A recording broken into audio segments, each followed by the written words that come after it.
नमस्कार दर्शक बंधु जय जगन्नाथ आपण मानकर प्रिय मेघा धारावाहिक ढोणी सीरियल आपण मैंने देखा पाइबे जे अंश तो घर तंबू फंबू सब पेट्रोल पकईकि जाली जाली सारापर समस्ते आश्चर्य होगी अनैथे। राणा भी आश्चर्य हो ज्योति भी आश्चर्य हुतु हुतु हो से तंबूटा को जली जाऊे। अंश आ जीवन दुहे दुई जन को चाहूे। राणा भी आश्चर्य होगी चाहूे। हठात कर अंश कह ना एबे रहिबाकू किछि ऊपर छात ना तंबू अच्छी ना पीवा पानी अच्छी मोर सब एठी यही कथा कही चली जया पाखक। जया को कह चल माँ एठू हठात करी रही जाई कह जीवन हाँ जीवन मुझा आगु तते आ तो परिवार को किसी दे जावाक चाहे। हठात करी से चली आउ जया हाथ ग्लास छड़े नहीं एक पात्र पानी थी से पानी ग्लास टी आनी माँ को दब। जया को देला कह ध माँ आ हठात करी कह जीए यांको हाथ पानी पीब आंको मालिकणी बोली भाव सी उआसरे रहीपर। जीवन आ बुली बुली चाहूब आ रागी जाऊे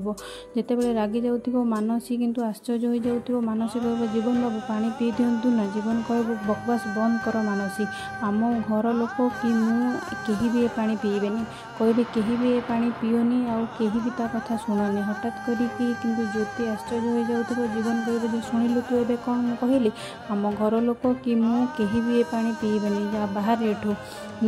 अंश जिते रागी जाऊ हठात करी ज्योति आसब आउ जया हाथ गोटे ग्लास पानी नहीं जीव। पानी नहीं कि भाव समस्ते ज्योति को आश्चर्य होगी चाहूबे किंतु ज्योति से पानी ग्लासटा पीला पर जीवन कह ज्योति कौन करुच तमें।